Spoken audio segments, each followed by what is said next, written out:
কথা জানিস? কি গে কহা? বস না গে, বসে গল্প কর। আসলে ঠিক কথা কয়েছি, তাকে বসে বসে গল্প করে বেশি ভালো লাগবে।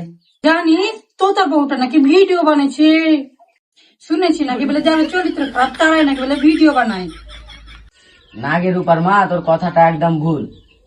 জানিস গে, আর বেটা বেটিরা ভিডিও বানাই না, তাও আমি 2 লাখ টাকা জরিমানা দিই। আর আমার বেটির কথা কইস না গে, ছেলে পিলার মা হইয়াও ধরা পড়ছে। যারা ভিডিও বানায় সবার চরিত্র কিন্তু খারাপ হয় না। আমি নাকি শুনেছি যারা ভিডিও বানায় সবারই নাকি চরিত্র খারাপ হয়। তোর মনের ভাবনা চিন্তাটাই যে খারাপ। আজকালকার যুগে ফের কার বেটা বেটি ভালো?